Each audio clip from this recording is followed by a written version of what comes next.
All right. Can you believe that we are just 2 days out from our first start line? I really can't believe that either. All right. So today is day 2. We are just about there. And welcome back to the Countdown to Dopey. I'm your host, Jill Bartholomew. I am the head coach at Be Fierce Multisport, and I'm a triathlete as well as a runner.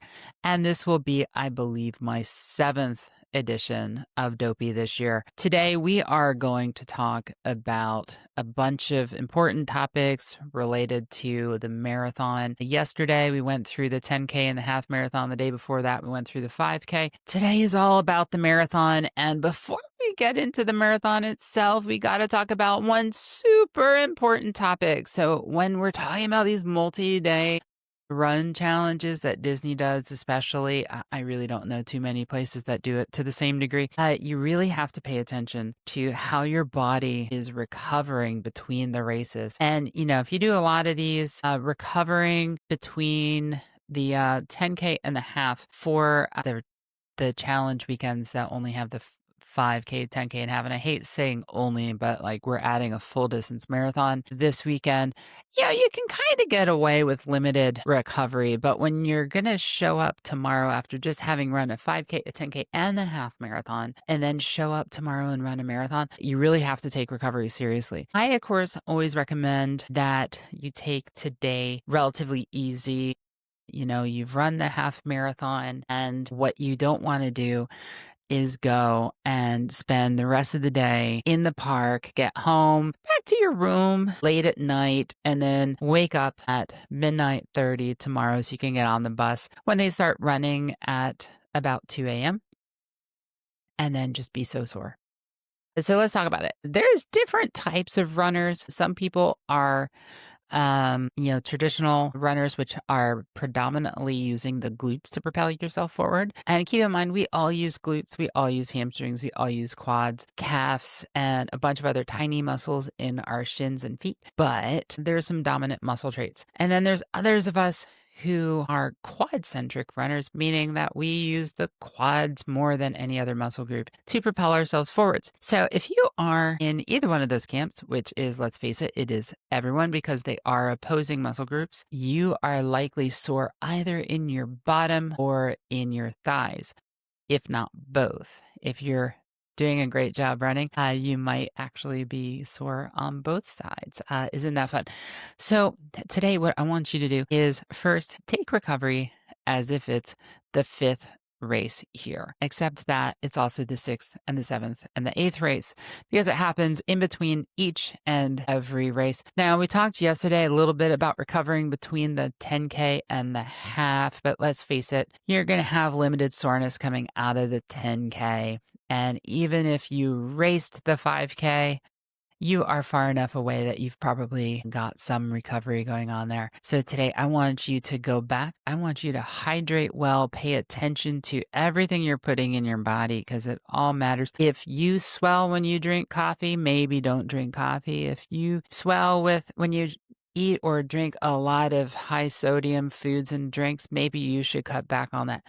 But make sure that you are replenishing what you lost and that you are keeping your muscles well oiled. But that also means that you're working the kinks out. So I want you to take your headphones, take your phone, play some music that you like, put on a Peloton class, whatever keeps you entertained, and find a floor, find a piece of grass, whatever works for you, and get down on the ground and stretch. Reach for your toes.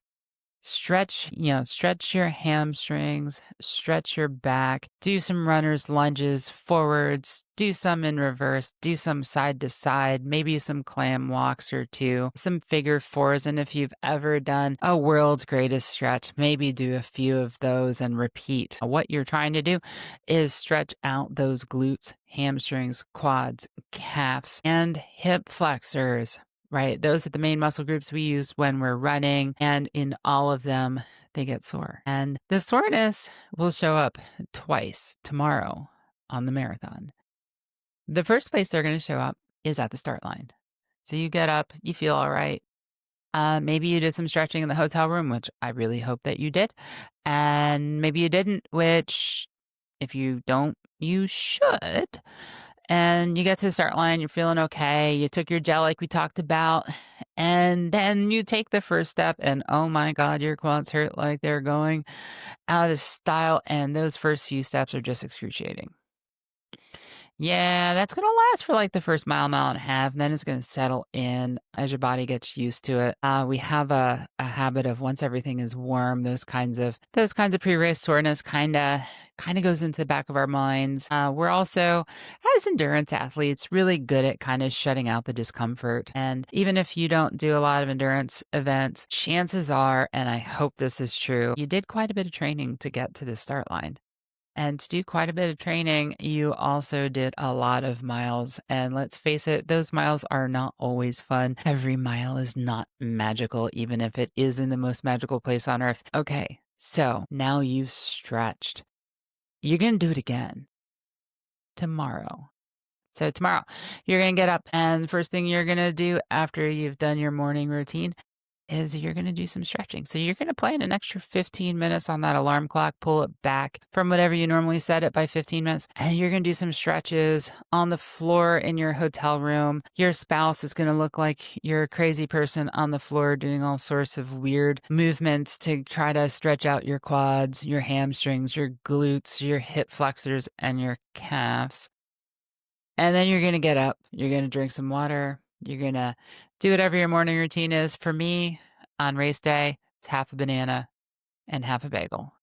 Gets me out of the room on the way to the bus or on the way to my car, depending on the day. And I travel with water. And on race day at Disney, these are really early wake-up calls, I also travel with monsters in hand. If we're on a bus, is the perfect length of time for me to down one of those suckers. And that'll wake you up. Okay. So, some things to avoid to help us not sabotage ourselves. One, long walks in the park. So, the night of the half marathon, the day after the half marathon, we're all excited. We're busy. If we have our family, especially kids with us, we're going to want to go to the parks. When the right thing to do for our bodies is probably to avoid that. It's perfectly okay to go to the parks, but be mindful of how many junk miles you are putting on your feet because it's all cumulative. Your body doesn't really know the difference between a mile that you put on it when you're in a race and a mile you put on it when you're walking from Star Wars to Toy Story over to whatever your next favorite ride is. Maybe it's Mickey, Minnie, Runaway Railway, but whatever it is, your body doesn't really know the difference. A mile is a mile, and it's all fatigue, and it adds up. All right, same thing. Standing in lines, maybe today's the day. If you don't normally do it, maybe today's the day to buy those lightning lanes if you're going to go in, or if you decide not to go in the park, maybe today's a great day to go and chill in the hot tub because that is exactly where you are going to find me is in the hot tub at the resort or out on the grass or I don't know what because I think I probably have some podcasting to do while I'm there too. That is unrelated to Dopey, but we'll see. It's also Endurance Exchange, which I'm not sure if I'm going to attend or not yet. Okay, I want you to celebrate in a way that feels really fun right now because you now have 3 heavy metals hanging around your neck. So maybe that's going to the park and getting a picture taken, getting something to eat, and then coming back to your hotel. That is usually what I do while the rest of my family goes and has fun. I wave to them and I say, I'll see you tonight when you get back. Enjoy your day. Okay, so this isn't really about being antisocial. This is about being really, really intentional about how you treat your body for the next 24 hours and really the next 12 hours. Because you know what? After the marathon, you are going to celebrate. You earned that celebration and you are absolutely going to take it. Right now, let's delay that. Right now, your job is to protect and nurture your legs, your nervous system, and replenish your energy and your body's battery. Okay, so now you've done your recovery part. You've eaten well. You've hydrated yourself. You're feeling recovered. You're feeling more relaxed than you did this morning, the night before the marathon. Your evening tonight should not be exciting. It should be one of the most boring and unremarkable nights of your life. You are going to go to bed early as if you're in high school and you have a final exam tomorrow at 4 o'clock in the morning, because you know what? You do. You have your final exam tomorrow at 4:30 a.m. or whenever your corral is expected to go. Okay. So you're going to go to bed early. Early for you? I don't know what that means.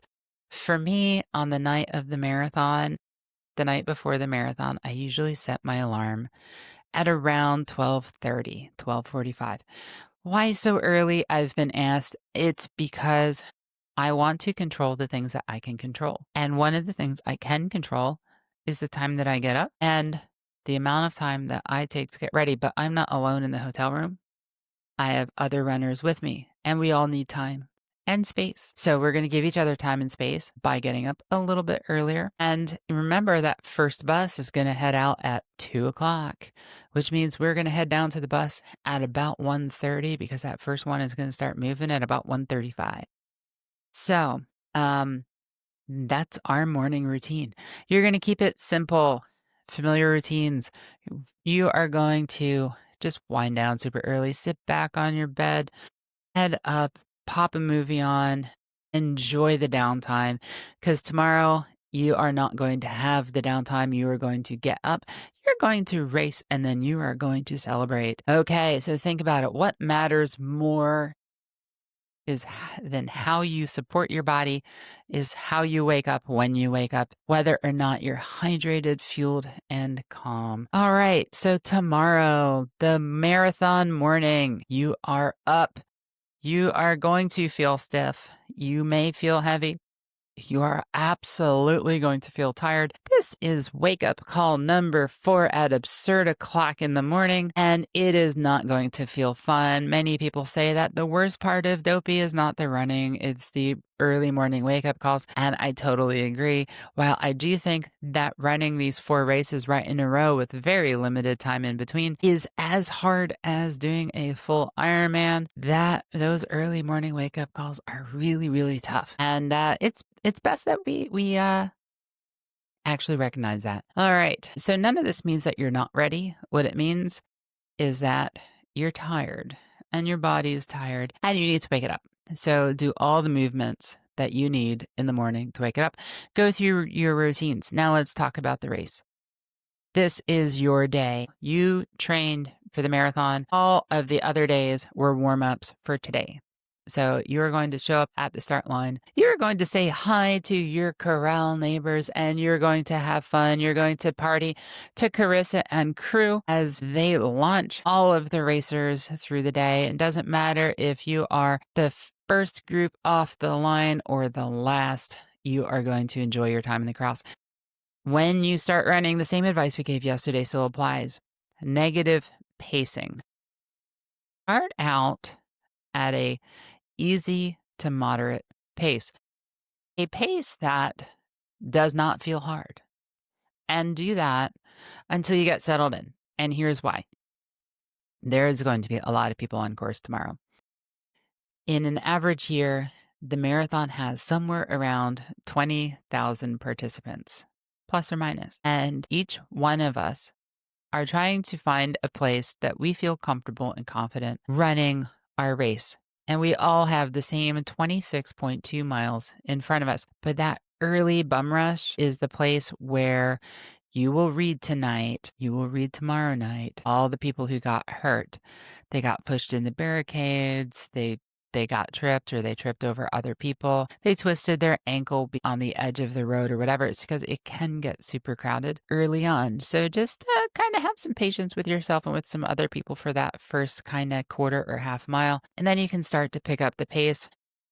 The point of your pacing, the way you are going to pace this race, is you are going to start out with discipline and you're going to hold back. And on each of those 26 miles, you are going to get faster and faster and faster. And then when you cross the finish line, you are going to feel like you left nothing on the course. You're going to finish strong and you are going to raise your arms triumphantly while not blocking other people's photos of the finish line, which is, as an aside, one of the most annoying things of Run Disney that I've had happen to me. Is I had an entire season where every single one of my finish line photos had an arm in front of me.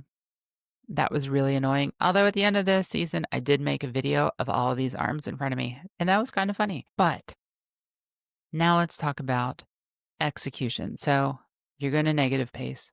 Great. That's awesome. If you're running with a Galloway pacer, they're going to run pretty much the same pace throughout the entire race. Just stick with them. They've done it before. I know a lot of the pacers, and they're all pretty awesome. And they'll treat you well. But fueling. Now, fueling on the marathon is a little different from fueling on a half marathon. A marathon pushes your body into a place where it doesn't really want to be. For most people, is going to push us into a place where your body naturally redirects energy that would normally go into your gut and other non-essential functions into your legs and your heart. Is going to push all of that blood and the nutrients and the energy into the place that needs it. And the downside of that is bad things happen. And when I say bad things happen, it means you might find a need, an urgent need for a toilet, and there may not be one where you want it, and you're going to have to deal with that. Now, the way in which you approach nutrition can have a very significant effect or influence on that particular problem. Okay.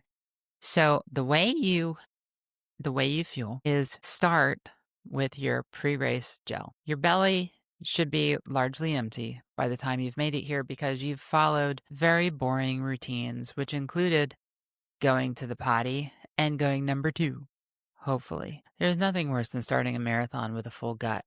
It's just like you're hauling around this lump of cement when you do. And therein lies one of the problems is you're starting the race with an empty belly. And that means that more or less the only things you're going to be putting in your belly are gels, which at the heart of it is a combination of glucose and fructose.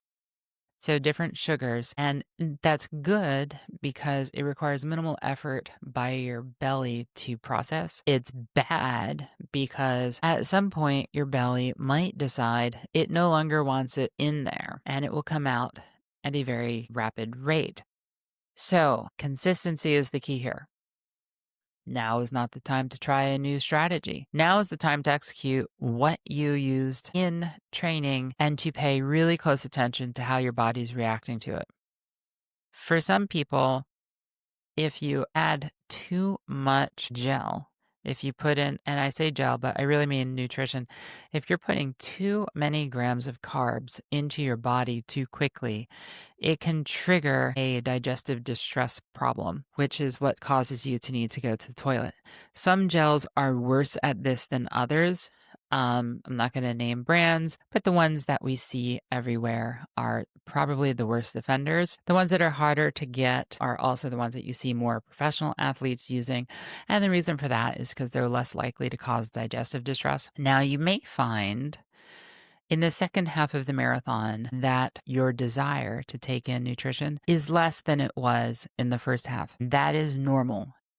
Try to continue to take it in, even if you have to reduce the pace at which you're taking it in. Make sure that you are still taking in some of that nutrition because your body needs it. What happens when you don't is your body starts burning secondary sources of energy, which is essentially fat. First, it burns the fat that's stored in your muscles, which is good. That is fat that is there for that purpose, and it's easily converted into ATP. The problem is once that's exhausted, which is at this point in the race, probably already exhausted, your body turns to other sources of fat, right? Those fats take longer to arrive at your muscles and take longer for your body to digest and turn into an energy source, ATP. That energy source is not as efficient, meaning per gram of fat that is not muscular, the amount of energy that you get from it is less.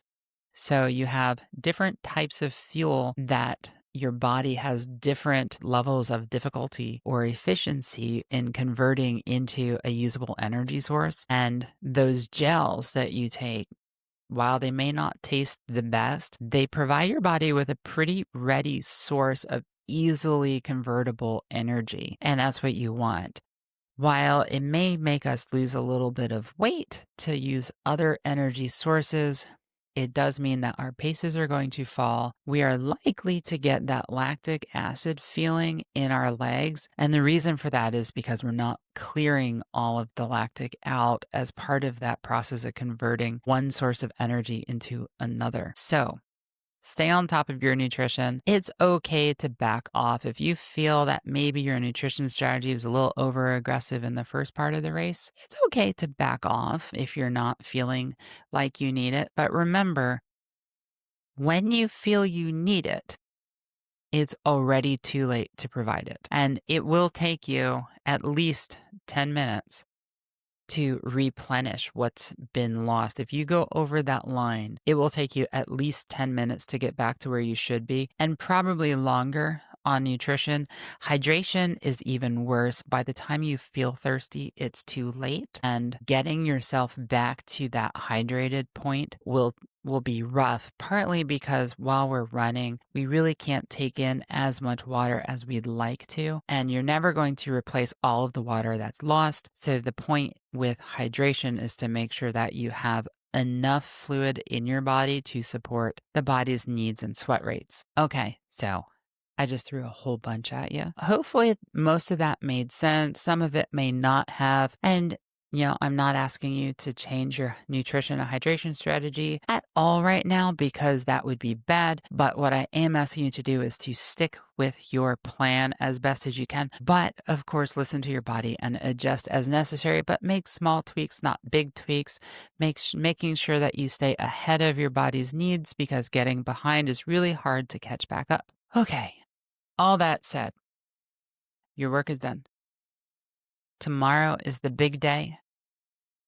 When you cross that finish line, I want you to feel like you left nothing on the course. You raced your heart out. If you make it more than 2 steps past the finish line, that's great, but you probably could have gone harder. Tomorrow, we're going to talk about the start line itself. All right, what to think about, what to ignore, how to stay grounded, and thinking through the race in more detail. So that's it for day 2 of the Countdown to Dopey. Be fierce, be you, and I'll see you tomorrow.